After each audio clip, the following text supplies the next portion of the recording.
Good evening, everyone. Sadhguru, to start with, one of the things that I was very curious to know from you was when we talk about education, what has been your own experience, your own personal experience of education? Within education, what has shaped you or not shaped you to the person that you have become today? That's a googly.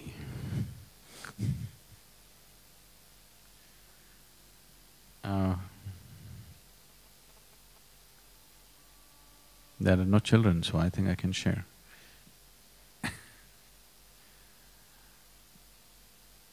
My experience of education, people ask me, what is my sadhana? So usually I tell them, my sadhana has been to remain uneducated. Because when I first went to school, I had no clue why I'm going. Probably the grown-up people just assume that children must go to school. Nobody bothers to tell you, why is it that you have to go to this place? What's so important about this place that we have to go? They were saying things but which didn't mean anything to me. So my time of education, I only went there when I really had to. And even when I went there, my main problem was this. I always found people were talking about things that were not important to them. I have always maintained this in my life. It doesn't matter what rubbish somebody is speaking. If it means something to them, I will listen absolutely. Whatever nonsense it may be, but it means something to that person, I'm willing to listen. If it does not mean anything to the person who is speaking, I don't understand why I should listen. And I always found in the school, teachers were talking about something that doesn't mean anything to them, so my ears were never there with them. So, the less said about my education, better. And when I was about 17, I decided I will educate myself because it didn't make sense to go to college. And it's not like today, these ideas of sabbatical, this, that, did not exist. You're racing to become a doctor. If you cannot, you become an engineer. There's only two things that are there. So when I passed my… at that time it was called PUC, the 12th standard, and I said, I'm not going to college. The horror that happened in the family is unbelievable. Then I thought, okay, the good thing would have been I should have failed. Because I passed and I say I'm not going to university, there was such shock and such… as if tragedy has struck the family. I couldn't believe what they was getting so upset about because anyway I was not learning anything. I was just going, coming and just getting passing marks and going on.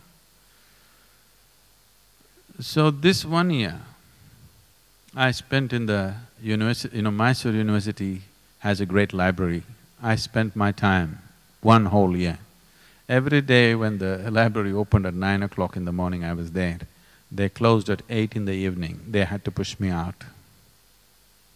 This 1 year, I just read just about anything, science, history, geography, literature, just about anything. From popular mechanics to Homer, I read just about whatever came my way. This 1 whole year, because suddenly I had become kind of a enemy in the family because I have not gone to college. Everybody else is educated and you're not going to college and you're passed and you're not going. So morning I ate big breakfast and went. This whole year I went without lunch. I came back home and ate dinner in the night. 1 full year. When I was young, I was always hungry.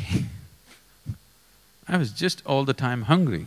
It's not easy for people to understand what it took for me to sit there without eating for 1 year and just reading whatever I feel like. So I thought I'll educate myself. Probably the maximum amount of reading I'd happened at that part of my life. Why I'm saying this is, what you pursue, you will never forget. What is imposed upon you will never be useful in your life. So when I decided that we must start a school, people rolled their eyeballs, Sadhguru, you? I said, yes, but the school should be different.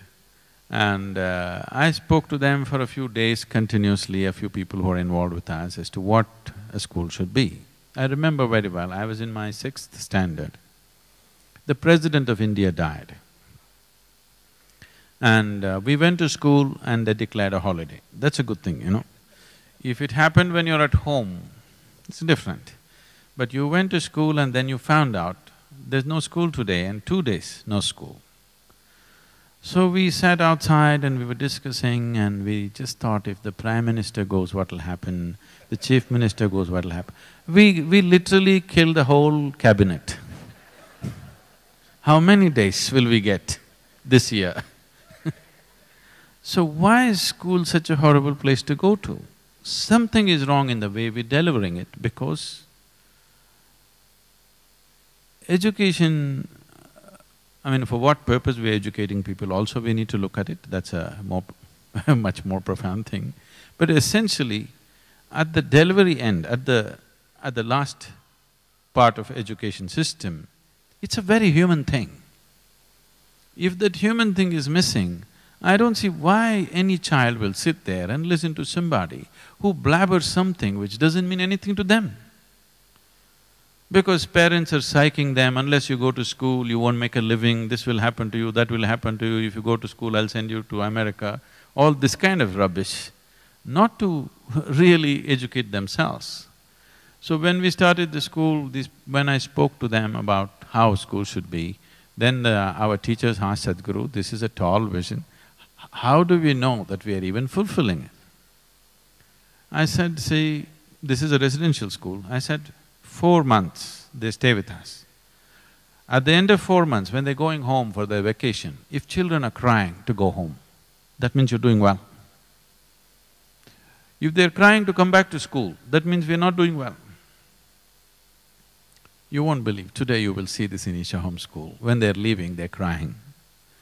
Before the vacation is over, 8 days, 10 days before the vacation is over, children are back setting up the school. So that's good, they're enjoying their schooling process. Because if that doesn't happen, how? Why are we torturing our children like this? For what end? What purpose?